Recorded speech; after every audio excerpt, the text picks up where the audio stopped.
سمجھتے ہیں کہ ہم اپنی زندگیوں کے اندر بزی ہیں. ہم تصور یہ کرتے ہیں کہ ہمارے پاس نماز پڑھنے کے لیے وقت نہیں ہے.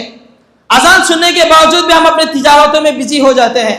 ہم یہ تصور کرتے ہیں کہ ہمارے پاس وقت نہ ہونے کی وجہ سے ہم مسجد کو نہیں جاتے. نہیں، اللہ رب العالمین ہمیں نیکی کی توفیق نہیں دے رہا. یہ اللہ رب العالمین کا عذاب نہیں تو کیا ہے؟ اللہ رب العالمین مجھے اور آپ کو اپنے مسجد کی جانب نہیں بلا رہا. اللہ رب العالمین مجھے اور آپ کو نمازیں پڑھنے کی توفیق نہیں دے رہا. تو اللہ رب العالمین کا عذاب نہیں تو کیا ہے؟ کیا یہ اللہ رب العالمین کا عذاب نہیں ہے؟ اور اس سے بڑا عذاب کیا ہو سکتا ہے؟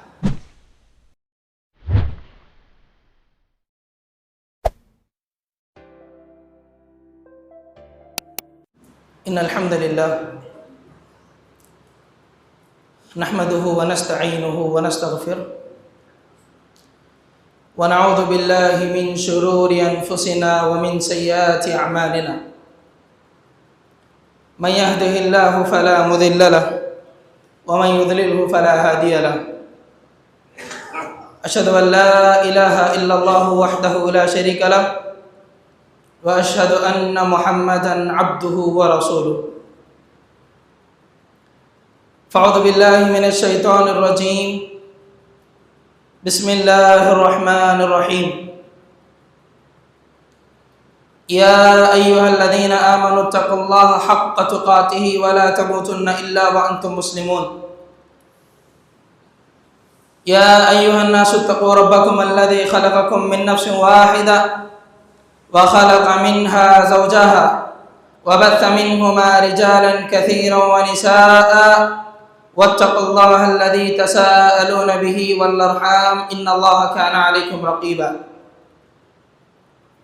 يا أيها الذين آمنوا اتقوا الله وقولوا قولا سديدا يصلح لكم أعمالكم ويغفر لكم ذنوبكم ومن يطع الله ورسوله فقد فاز فوزا عظيما أما بعد فإن خير الحديث كتاب الله وخير الهدى هدى محمد صلى الله عليه وسلم وشر الأمور محدثاتها وكل محدثة بدعة وكل بدعة ضلالة الضلالة في النار.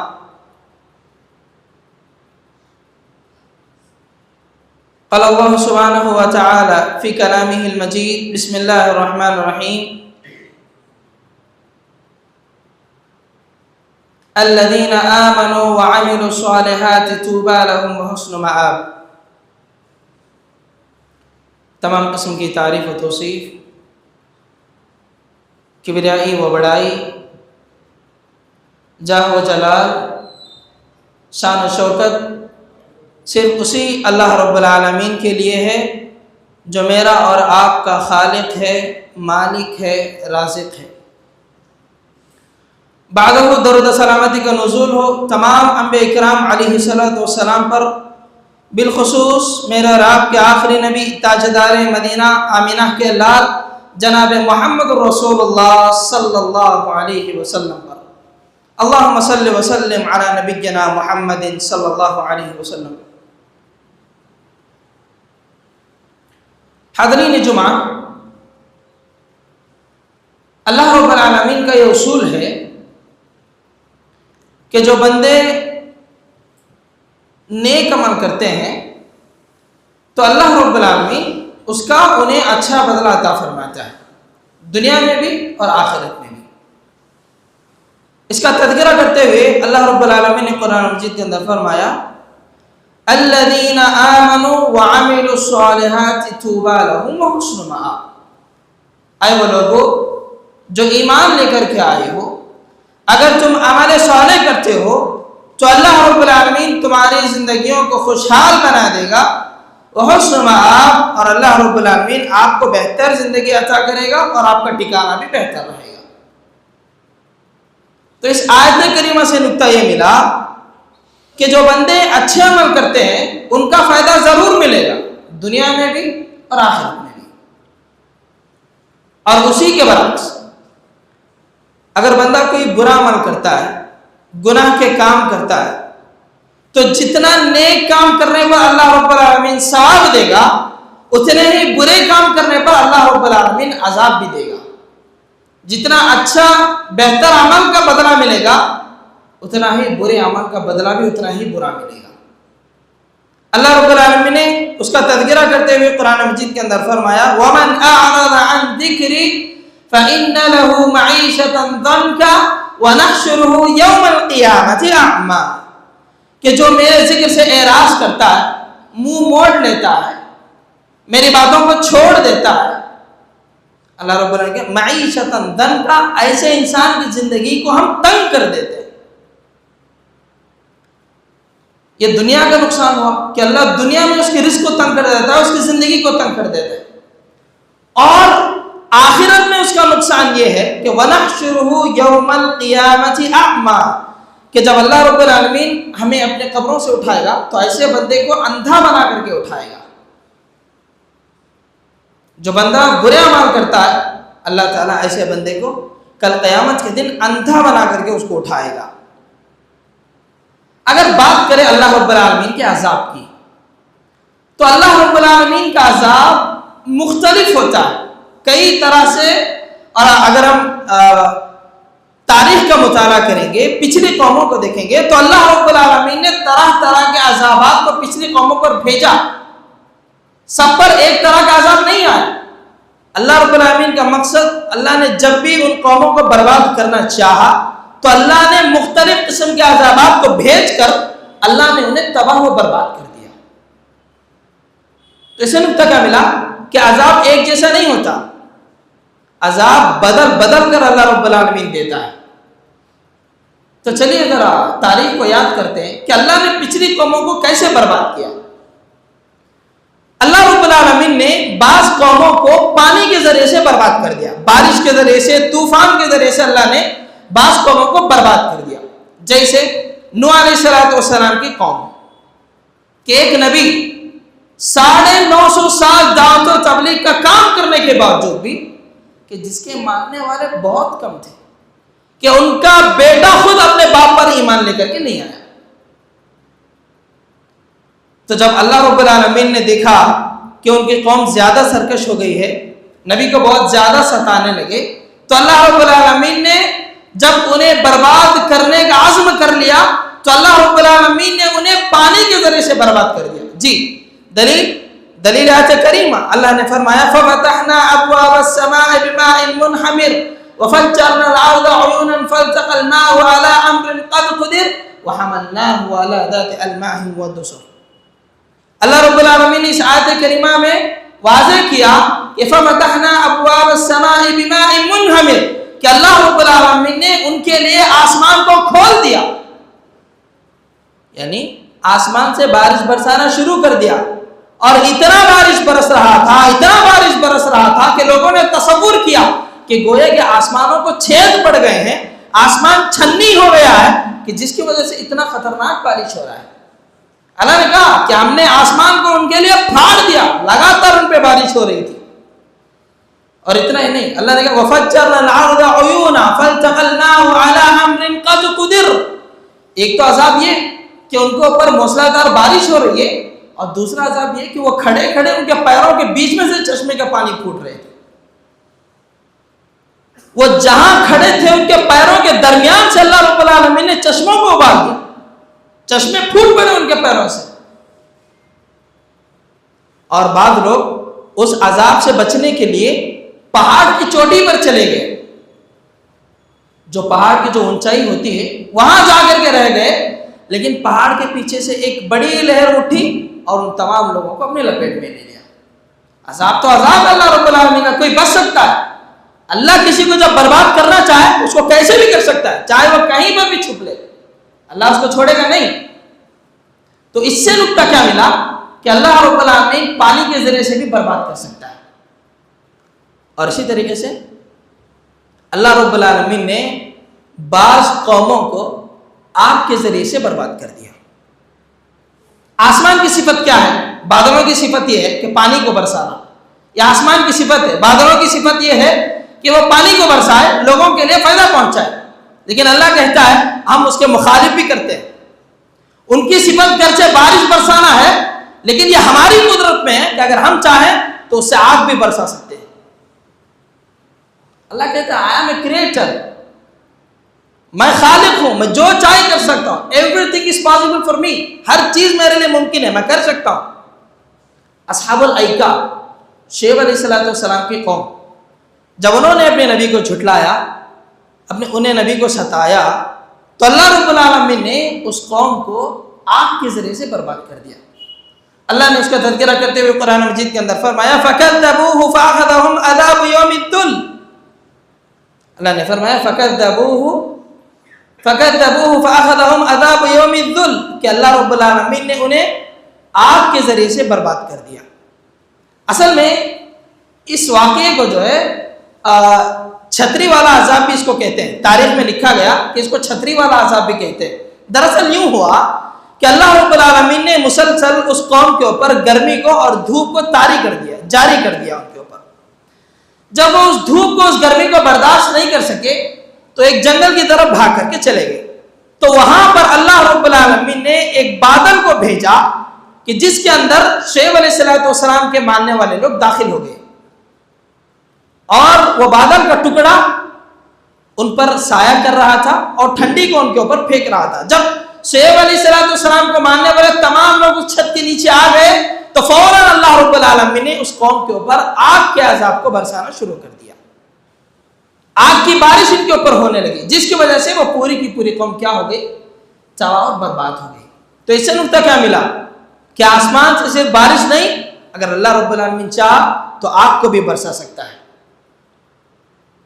اور اسی طریقے سے اللہ رب العالمین نے بعض قوموں کو پتھروں کو برسا کر کے اللہ نے ہلاک و برباد کر دیا. جی, لوط علیہ السلام کی قوم اتنی بدبخت اور اتنی گندی قوم تھی کہ جب انہوں نے اپنے نبی کو جب ستانا شروع کر دیا, ظلم حد سے آگے بڑھ گیا, تو اللہ رب العالمین نے ان کو آسمان سے پتھروں کو نازل کر کے اللہ رب العالمین نے ان کو تباہ و برباد کر دیا. اللہ نے فرمایا فَلَمَّا جَاءَ أَمْرُنَا جَعَلْنَا عَالِيَهَا سَافِلَهَا وَأَمْطَرْنَا عَلَيْهَا حِجَارَةً مِّن سِجِّيلٍ, کہ دراصل اللہ رب العالمین نے ان کے قوم کو کیا کیا, پہلے ان کی بستی کو ہوا میں اٹھایا, ان کی پوری بستی کو ہوا میں اٹھایا اور الٹا کیا, اس کے بعد زمین پہ مارا. ایک تو وہ عذاب ہوا, اور دوسرا اللہ نے کیا فرمایا علیہا حجارۃ من سجیل, کہ اللہ رب العالمین نے ان پر پتھروں کی بارش نازل کر کے ان کو تباہ و برباد کر دیا. اور صرف یہی نہیں, اللہ رب العالمین نے ہوا کے ذریعے سے بھی پچھلے قوموں کو برباد کر دیا ہے. ہوا کے ذریعے سے ہم نے دیکھا کہ پانی ہم آنکھوں سے دیکھ سکتے ہیں, آگ آنکھوں سے دیکھ سکتے ہیں, پتھر آنکھوں سے ہم دیکھ سکتے ہیں, لیکن اللہ رب العالمین نے ایک نہ دیکھنے والی چیز ہوا کے ذریعے سے اللہ رب العالمین نے ان کو تباہ و برباد کر دیا. اچھا, اللہ رب العالمین نے قوم جو عاد ہے اس کو ہوا کے ذریعے سے برباد کیا. اس کی وجہ کیا تھی؟ اس کی وجہ یہ تھی اللہ چاہتا تو ان پر بھی پانی کو برسا سکتا تھا, آگ کو برسا سکتا تھا, لیکن نہیں, اللہ نے انہیں ہوا کے ذریعے سے برباد کیا. اس کی وجہ کیا تھی؟ اس کی وجہ یہ ہے کہ قوم عاد اتنی مضبوط قوم تھی کہ طاقت میں اتنی مضبوط تھی کہ ان کا کوئی بگاڑ نہیں سکتا تھا. یہ بہت لمبے انسان تھے, بہت طاقتور تھے, اتنی طاقت تھی کہ ان کو تباہ و برباد کرنا بہت مشکل تھا. یہ گھمنڈ میں تھے, یہ فخر کر رہے تھے کہ کوئی ہم سے مقابلہ کرے گا, ہم اتنے طاقتور ہیں, ہم اتنے مضبوط ہیں, ہم اتنے اٹھے کٹے ہیں, کوئی ہمیں برباد کیسے کر سکتا ہے. تو اللہ رب العالمین نے بھی کہا کہ تم اپنے آپ کو مضبوط سمجھتے ہو تو دنیا کی سب سے ہلکی چیز, اس کے ذریعے سے ہم تمہیں تباہ و برباد کریں گے. دنیا کی ہر چیز کو تولا جا سکتا ہے, پتھر کو تولا جا سکتا ہے, آگ کی گرمی کو جو ہے ڈگری کے ذریعے سے ناپا جا سکتا ہے, پانی کے وزن کو بھی جو ہے لیٹرز میں ناپا جا سکتا ہے, لیکن ہوا ایک ایسی چیز نہ جس کو ہم دیکھ سکتے ہیں, جس کو ہم چھو سکتے ہیں. ہوا اتنی ہلکی چیز, دنیا کے اندر کوئی ایسا آلہ نہیں آیا کہ ہوے کو جو ہے ناپ سکے کہ ہوے کے وزن کتنا ہے. اللہ نے کہا کہ تم فخر کرتے ہو نا کہ ہم اتنے مضبوط ہیں, ہم طاقتور ہیں, دنیا کی سب سے ہلکی چیز سے ہم تمہیں تباہ و برباد کر کے رکھ دیں گے. اللہ نے فرمایا وَأَمَّا عَادٌ فَأُهْلِكُوا بِرِيحٍ صَرْصَرٍ عَاتِيَةٍ سَخَّرَهَا عَلَيْهِمْ 7 لَيَالٍ و8 أَيَّامٍ حُسُومًا فَتَرَى الْقَوْمَ فِيهَا صَرْعًا كَأَنَّهُمْ أَعْجَازُ نَخْلٍ خَاوِيَةٍ. اللہ نے آیت کریمہ کے اندر بیان فرمایا فَأُهْلِكُوا بِرِيحٍ صَرْصَرٍ عَاتِيَةٍ کہ اللہ رب العالمین نے قوم عاد کو ہوا کے ذریعے سے برباد کر دیا. سَخَّرَهَا عَلَيْهِمْ 7 لَيَالٍ و8 أَيَّامٍ اللہ رب العالمین نے لگاتار 7 راتیں اور 8 دن تک مسلسل ان کے اوپر ہواؤں کو بھیجتا رہا. یہ بول رہے تھے نا کہ ہم مضبوط قوم ہیں, ہم برباد کیسے ہو سکتے ہیں. اللہ رب العالمین نے دنیا کی سب سے ہلکی چیز ہوا کے ذریعے سے اللہ رب العالمین نے ان کو برباد کر دیا, اور یہ چیز ثابت کر دیا کہ دنیا کے اندر کوئی ایسی چیز نہیں ہے جو ہمیشہ باقی رہنے والی, کوئی ایسی چیز نہیں ہے جو اللہ رب العالمین کا مقابلہ کر سکے, کوئی ایسی چیز نہیں ہے جو اللہ رب العالمین کے ساتھ لڑ سکے. تم اپنے آپ کو کہتے تھے نا کہ ہم مضبوط قوم ہیں, ہمارا کون کیا بگاڑ سکتا ہے. اللہ نے دنیا کی سب سے ہلکی چیز کے ذریعے سے ان کو برباد کر کے رکھ دیا. اور آگے اللہ کہتا ہے كَأَنَّهُمْ أَعْجَازُ نَخْلٍ خَاوِيَةٍ, یہ اپنے آپ کو مضبوط بول رہے تھے نا. عذاب کے بعد زمین پر ایسے پڑے ہوئے تھے کہ جیسے کھجور کے کھوکھلے تنے زمینوں پہ پڑ کے رہتے ہیں. ایسے زمینوں پہ پڑے ہوئے تھے عذاب کے بعد کہ ایسا لگ رہا تھا کہ کھجور کے تنے کٹ کر کے زمین پہ گرے ہوئے. تو اس سے نکتہ کیا ملا کہ دنیا کے اندر انسان کو فخر کرنے کی ضرورت نہیں ہے کہ میں وہ ہوں, میں یہ ہوں, میں مال والا ہوں, میرے پاس طاقت ہے, میرے پاس وہ ہے, میرے پاس یہ ہے. اللہ رب العالمین اگر کسی کو برباد کرنے پہ اتر آئے تو پھر اللہ تعالیٰ کوئی چیز نہیں دیکھتا, چاہے وہ کتنا مضبوط انسان کیوں نہ ہو. اللہ رب العالمین جب اسے برباد کرنا چاہے تو دنیا کی کوئی بھی طاقت اسے نہیں روک سکتی. اب یہاں تک ہم نے دیکھا کہ مختلف قسم کے عذابات کو اللہ رب العالمین نے پچھلی قوموں پر بھیجا. قوم سمود اتنی خطرناک قوم تھی, اتنی ظالم قوم تھی, وہ سوچ رہے تھے کہ ہم ایسے جگہ پر جا کر کے بیٹھ جائیں گے کہ اللہ رب العالمین کا عذاب کبھی ہمیں آ ہی نہیں سکتا. اگر آگ پہنچ سکتی ہے, پانی پہنچ سکتا ہے, ہوا پہنچ سکتی ہے, ہم ایسے جگہ پر جا کے چھپ جائیں گے, نہ ہی وہ آگ آ سکتی ہے, نہ ہی پانی آ سکتا ہے, نہ ہی پتھر آ سکتے ہیں, نہ ہی ہوا آ سکتی ہے. ایسے جگہ پر جا کر کے ہم چھپ جائیں گے. قوم سمود اتنی مضبوط قوم تھی. اللہ نے فرمایا وَكَانُوا يَنْحِتُونَ مِنَ الْجِبَالِ بُيُوتًا آمِنِينَ.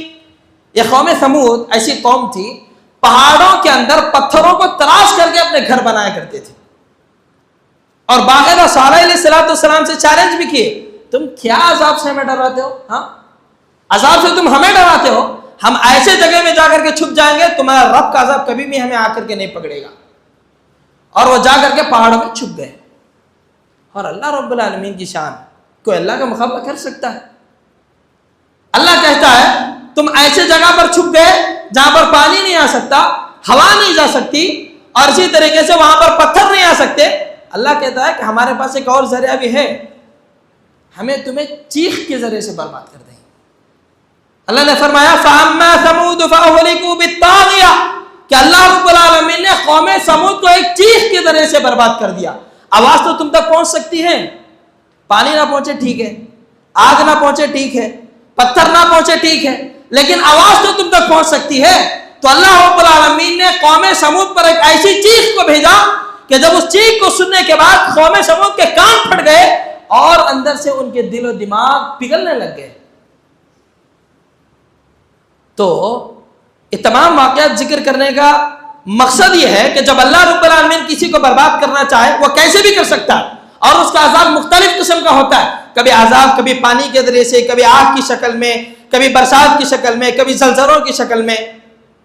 اب سوال یہ ہے کہ ہم بھی سرکش قوم ہیں, ہم بھی گناہ کرتے ہیں, ہم بھی ظالم ہیں, ہم بھی دوسروں کا حق مارتے ہیں, ہم بھی نمازوں کی پابندی نہیں کرتے, لیکن ہمارے اوپر عذاب کیوں نہیں آ رہا ہے؟ ہم بھی ظالم قوم ہے نا. ہم نے دیکھا پچھلی قوم کو اللہ نے تب و برباد کیا مختلف عذابات سے, لیکن ہمارے اوپر عذاب کیوں نہیں آ رہا؟ دیکھو اس کی بیسک وجہ یہ ہے کہ نبی صلی اللہ علیہ وسلم کی دعا ہمارے ساتھ ہے. نبی صلی اللہ علیہ وسلم نے 3 دعائیں اپنے رب سے مانگی تھی. اللہ نے 2 دعا کو قبول کر لیا, لیکن ایک دعا کو قبول نہیں کیا. تو چلیے دیکھتے ہیں وہ دعائیں کیا ہیں. پہلی دعا تو انہوں نے یہ مانگی کہ اللہ تو میری امت کو قحط سالی سے نہ مارنا, یعنی میرے قوم کو تو بھوکی نہیں مرنے دینا. یہ پہلی دعا تھی. اور دوسری دعا نبی صلی اللہ علیہ وسلم نے کی کہ اللہ جس طریقے سے تو نے پچھلی قوموں کو ایک مرتبہ میں ہلاک کر دیا ویسے تو میری قوم کو نہ کرنا, میری امت کو تو ویسے برباد نہ کرنا. اور تیسری دعا یہ تھی کہ اللہ میری پوری امت کو، امت مسلمہ کو ایک پلیٹ فارم پہ جمع کرنا، پورے امت مسلمہ ایک پلیٹ فارم پر آ جائیں، اتحاد اور اتفاق کے ساتھ زندگی گزارے۔ اللہ نے دو دعاؤں کو قبول کر لیا، لیکن یہ اتحاد اور اتفاق کی دعا کو قبول نہیں کیا، جس کی وجہ سے ہم دیکھ سکتے ہیں کہ معاشرے کے اندر کتنے فرقے بازی ہو رہے ہیں، فرقے پہ لڑے جا رہے ہیں، مسلمان ایک دوسرے کو مارتے جا رہے ہیں، آپس میں کئی سارے اختلافات ہیں۔ خیر وہ ہمارا موضوع نہیں۔ اللہ نے جو دوسری دعا نبی صلی اللہ علیہ وسلم نے کی تھی کہ اللہ تو میری امت کو ایک مرتبہ میں ہلاک نہ کرنا، تو جس کی وجہ سے اللہ رب العالمین نے مجھے اور آپ کو بخش دیا ہے۔ اچھا اب اس کا مطلب یہ ہے ہرگز نہیں ہے کہ اللہ رب العالمین مجھے اور آپ کو عذاب سے دوچار نہیں کرے گا، ہرگز اس کا مطلب نہیں ہے۔ پچھلی قوم والے ایک مرتبہ ان پر عذاب آیا، وہ برباد ہو گئے، لیکن اللہ رب العالمین نے مجھے اور آپ کو ایسے ایسے مصیبتوں میں، ایسے ایسے عذاب میں مبتلا کر کے رکھا ہے کہ جس کی وجہ سے میں اور آپ ہر روز مر رہے ہیں، ہر پل مر رہے ہیں۔ اب آپ پوچھیں گے کہ بھئی یہ کیا بات ہوگی، کیا ہم اتنا اچھا کھا رہے ہیں، پی رہے ہیں، زندگی گزار رہے ہیں، یہ کہاں کا عذاب ہوا، یہ کیسے عذاب ہوا؟ تو چلیے کتاب اللہ و سنت رسول کے مطابق ہم دیکھتے ہیں کہ اللہ نے ہمیں کن کن عذابوں میں مبتلا کر کے رکھا ہے۔ پہلی چیز، اللہ رب العالمین کی جانب سے نیکی کی توفیق نہ ملنا، یہ بھی اللہ رب العالمین کا بڑا عذاب ہے۔ اللہ رب العالمین نے سورہ لیل کے اندر فرمایا فَسَنُيَسِّرُهُ لِلْيُسْرَى کہ اللہ رب العالمین جو اس کے نیک بندے ہوتے ہیں ان کے لیے نیکیوں کے راستے کو اللہ آسان کر دیتا ہے۔ کیا کرتا ہے؟ اللہ تعالیٰ جن بندوں کو پسند کرتا ہے، جریر الطبری اس کی تفسیر کرتے ہوئے لکھتے ہیں کہ اللہ رب العالمین جن بندوں کو پسند کرتا ہے، اللہ رب العالمین کے جو محبوب بندے ہوتے ہیں، اللہ رب العالمین ان کے لیے نیکی کے راستوں کو آسان کر دیتا ہے، یعنی کہ ان کے لیے ایسے راستے مہیا کر دیتا ہے کہ ان کے لیے عبادت کرنا آسان ہو جاتا ہے۔ عبادت ان کے لیے کوئی مشکل کام نہیں ہوتی۔ اگر آپ دیکھیں میرے اور آپ کے لیے آج عبادت کرنا کتنا مشکل کام بن گیا ہے۔ دنیا کے ہر کام کے لیے ہمارے پاس وقت ہے، لیکن ہم لوگوں کے لیے نیکی کرنے کے لیے وقت ہمارے پاس نہیں ہے۔ اب دیکھو اگر تاریخ کا مطالعہ کریں، صحابہ کرام رضوان اللہ علیہم اجمعین، آپ ان کی زندگیوں کا مطالعہ کریں گے تو یہ بات معلوم ہوگی کہ جیسے ہی نماز کا وقت ہو جاتا، اذان سننے کی ضرورت نہیں تھی کہ فوراً مسجد کو آتے اور نمازوں کو ادا کر لیتے۔ اگر سفر کی حالت میں ہوتے تو وقت کو دیکھتے، اگر وقت نماز کا ہو گیا تو فوراً وہاں اپنی سواریوں سے اترتے اور نمازوں کو ادا کرنا شروع کر دیتے۔ اگر کسی سے نماز پڑھنے میں تاخیر ہو گئی تو بعد میں نمازوں کی قضا کر لیتے تھے۔ لیکن آج ہمارا مسئلہ دیکھو کہ دن میں 5 مرتبہ میں اور آپ اذانوں کو سنتے ہیں۔ کتنی مرتبہ سنتے ہیں؟ کہ دن میں 5 مرتبہ، اور پورے گاؤں میں ہر مسجد کی اذان ہم لوگوں کو سنائی دیتی ہے۔ اگر ہم بات سٹیز کی کریں، ہو سکتا ہے وہاں کسی کو اذان سنائی نہ دے۔ ماڈرن زمانے میں ٹیکنالوجی اتنی بڑھ گئی ہے، ایسے ایسے لاؤڈ سپیکرز موجود ہیں کہ میکسیمم 2 اور 3 کلومیٹر تک اذان کو سنایا جا سکتا ہے۔ اتنے سارے وسائل موجود ہونے کے باوجود بھی دن میں 5 مرتبہ ہم اذان سننے کے باوجود بھی ہم مسجد میں اپنے حاضری نہیں دیتے۔ ہم کیا سمجھتے ہیں کہ ہم اپنی زندگیوں کے اندر بزی ہیں۔ ہم تصور یہ کرتے ہیں کہ ہمارے پاس نماز پڑھنے کے لیے وقت نہیں ہے، اذان سننے کے باوجود بھی ہم اپنے تجارتوں میں بزی ہو جاتے ہیں۔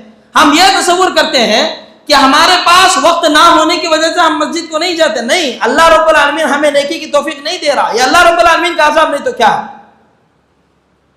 اللہ رب العالمین مجھے اور آپ کو اپنے مسجد کی جانب نہیں بلا رہا، اللہ رب العالمین مجھے اور آپ کو نمازیں پڑھنے کی توفیق نہیں دے رہا، تو اللہ رب العالمین کا عذاب نہیں تو کیا ہے؟ کیا یہ اللہ رب العالمین کا عذاب نہیں ہے؟ اور اس سے بڑا عذاب کیا ہو سکتا ہے کہ اللہ رب العالمین اپنی مسجدوں سے مجھے اور آپ کو دور کر رہا ہے۔ غور کرنے کا مقام ہے۔ اور حق تو یہ ہے کہ مساجد سے جو لوگ دور ہیں ان کی بات تو الگ ہے، مساجد کے اڑوس پڑوس میں رہنے والے دکاندار اور جن کے مکان موجود ہوتے ہیں، ایسے لوگوں کے لیے بھی نماز بھاری ہوتی ہے، وقت پہ آتے تھے نماز پڑھنے کے لیے۔ یہ حقیقت ہے، بات تھوڑی کڑوی ہے لیکن سچ ہے، اس کو ماننا پڑے گا۔ تو اس سے نقطہ کیا ملا؟ ایک بندے کے لیے نیکی کرنے کا موقع نہ ملنا، یہ بھی اللہ رب العالمین کا سب سے بڑا عذاب ہے۔ اب بتاؤ کہ اس عذاب کے اندر ہم مبتلا نہیں ہیں؟ کیا دن میں 5 وقت کی ہم نمازیں پڑھ رہے ہیں؟ جتنے نیکی کے کام ہیں وہ پورے کے پورے نیکی کے کام ہم کر رہے ہیں؟ اگر نہیں کر رہے ہیں تو میرا آپ عذاب میں مبتلا ہے، یہ بھی اللہ رب العالمین کا عذاب ہے۔ اور اسی طریقے سے دلوں کا سخت ہو جانا، سنگ دلی، دلوں کا پتھر بن جانا، یہ بھی اللہ رب العالمین کا سب سے بڑا عذاب ہے۔ اللہ رب العالمین نے قرآن مجید کے اندر فرمایا ان الذين كفروا سواء عليهم أأنذرتهم ام لم تنذرهم لا يؤمنون۔ اللہ رب العالمین نے نبی صلی اللہ علیہ وسلم سے کہا کہ اللہ کے نبی ان کافروں کے لیے دین کو سمجھانا اور نہ سمجھانا دونوں برابر ہے۔ لا یؤمنون یہاں پر ایمان لے کر کے نہیں آئیں، اس کی وجہ کیا ہے؟ ختم اللہ علی قلوبہم وعلی سمعہم وعلی ابصارہم غشاوہ ولہم عذاب عظیم۔ یہ ایمان نہ لینے کی وجہ کیا ہے؟ اللہ نے ان کے دلوں پر، ان کے کانوں پر اللہ نے مہر لگا دیا ہے اور ان کے آنکھوں پر اللہ نے پردہ ڈال دیا، جس کی وجہ سے ایمان کو قبول کرنے والے نہیں ہیں۔ تو اسے نقطہ کیا ملا؟ دین کی باتیں سمجھ میں نہ آنا، دین کی باتیں سنائی نہ دینا، حق کی باتیں دل میں نہ اترنا، یہ بھی اللہ رب العالمین کا سب سے بڑا عذاب ہے۔ جی اب دیکھیے، بارہا ہم جمعہ کے اندر آتے ہیں، خطبات کو سنتے ہیں اور ہفتہ واری پروگرامز بھی ہوتے ہیں اور مہینے میں ایک مرتبہ پروگرامز ہوتے ہیں، اتنے سارے دینی اجتماعات ہوتے ہیں، اس کے اندر ہم اپنے آپ کو شریک بھی کرتے ہیں۔ آپ سوچئے، غور کرنے کی بات یہ ہے کہ کبھی ہمارے زندگیوں کے اندر بدلاؤ آیا؟ کیا ہم نے اپنی زندگیوں کو بدلنے کی کوششیں کی؟ کیا کبھی ہم نے حق بات کو سننے اور اس کو سمجھنے اور اس پر عمل پیرا ہونے کی ہم نے کوشش کی؟ کبھی بھی نہیں کی۔ کیوں؟ کیونکہ ہمارے دل کے کان اور دل اس کے آنکھ بند ہیں، ہمارے دل کے کان اور اس کے آنکھ بند ہیں، جس کی وجہ سے ہم لوگوں کو حق دکھائی نہیں دیتا، حق کی باتیں سنائی نہیں دیتی۔ اللہ نے ہمارے دلوں پر مہر لگا دیا ہے۔ دیکھو، ہم اتنے سارے بیانات، خطبات، دین کی باتیں سننے کے باوجود بھی اگر ہماری زندگی میں بدلاؤ نہیں آ رہا ہے تو ہمارے دل سخت ہو چکے ہیں، اور دلوں کا سخت ہونا یہ اللہ رب العالمین کا سب سے بڑا عذاب ہے۔ اب ہمارے دل تو سخت ہو گئے، کس حد تک سخت ہو گئے انشاءاللہ میں آگے بتاؤں گا۔ اور اسی طریقے سے اللہ رب العالمین کا عذاب ایک اور ہے، وہ کیا؟ کہ قرآن سے غفلتی اور قرآن کا اثر ہمارے اوپر نہ ہونا، یہ بھی اللہ رب العالمین کا سب سے بڑا عذاب ہے۔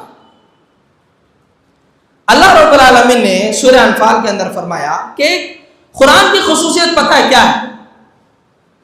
قرآن جیسے پڑھنا شروع کرتے ہیں تو اس کا اثر سیدھے دل پہ ہوتا ہے۔ یہی وجہ ہے کہ صحابہ کرام رضوان اللہ علیہم اجمعین جب اپنے گھروں میں بیٹھ کر قرآن مجید کی تلاوت کرتے تو کفار کی عورتیں گھر سے باہر نکل کر صحابہ کرام کے گھروں کے پاس کھڑے ہو جاتے اور قرآن کو سننا شروع کرتے، اور باقاعدہ کفار آ کر کے صحابہ کرام سے کہتے کہ آپ جب اپنے گھروں میں قرآن مجید کی تلاوت کرو تو تھوڑے آہستہ سے کرنا، بلند آواز میں قرآن مجید کی تلاوت نہ کرنا، کہیں ایسا نہ ہو کہ جب تم قرآن مجید کی تلاوت کرتے ہو تو ہماری عورتیں گھروں سے نکل کر تمہارے گھروں کے پاس آتے ہیں قرآن مجید کو سننے کے لیے، کہیں ایسا نہ ہو کہ ہماری عورتیں ان کے دل کے اندر دین اسلام داخل ہو جائے اور وہ اسلام کو قبول کر لیں۔ اللہ اکبر، یہ قرآن مجید کی تاثیر ہے، اس کی خصوصیت ہے کہ جو بندہ قرآن مجید کو پڑھتا ہے تو سیدھے اس کے دل میں اتر جاتا ہے، یہ قرآن مجید کی خاصیت ہے۔ اور مومن کی خاصیت پتہ ہے کیا ہے؟ جب وہ قرآن مجید کو پڑھتا ہے یا پھر اس پر قرآن مجید کو جب پڑھا جاتا ہے تو اس کے ایمان میں زیادتی ہوتی ہے، اس کے ایمان میں بڑھوتری ہوتی ہے۔ جی یہ میں نے، یہ قرآن کہتا ہے، دلیل آیت کریمہ اللہ نے سورہ انفال کے اندر فرمایا انما المؤمنون الذين اذا ذكر الله وجلت قلوبهم واذا تليت عليهم آياته زادتهم ایمانا۔ یہ مومن کی خصوصیت ہے کہ جب اس کے سامنے اللہ رب العالمین کا تذکرہ ہوتا ہے وجلت قلوبهم تو اس کا دل اللہ رب العالمین کی خشیت سے کانپ اٹھتا ہے، واذا تليت عليهم آياته زادتهم ایمانا، جب اس کے سامنے قرآن مجید کی آیتوں کو تلاوت کیا جاتا ہے تو اس کے ایمان میں زیادتی ہوتی ہے، اس کے ایمان میں بڑھوتری ہوتی ہے۔ اب یہاں پر غور کرنے کا مقام یہ ہے کہ کتنی مرتبہ ہم نے ماہ رمضان المبارک کے مہینے کے بعد سے قرآن کو مکمل کیا ہے۔ مجھے بولنے کی ضرورت نہیں، آپ اپنے نفس سے پوچھئے، اپنے آپ سے سوال کیجئے کہ رمضان المبارک کے مہینے کے بعد سے کتنی مرتبہ ہم نے اپنے ہاتھوں سے قرآن کو اٹھایا ہے اور کتنی مرتبہ آج تک قرآن مجید کو مکمل کرنے کی ہم نے کوشش کی۔ اپنے آپ سے پوچھو، کیا ایک بار،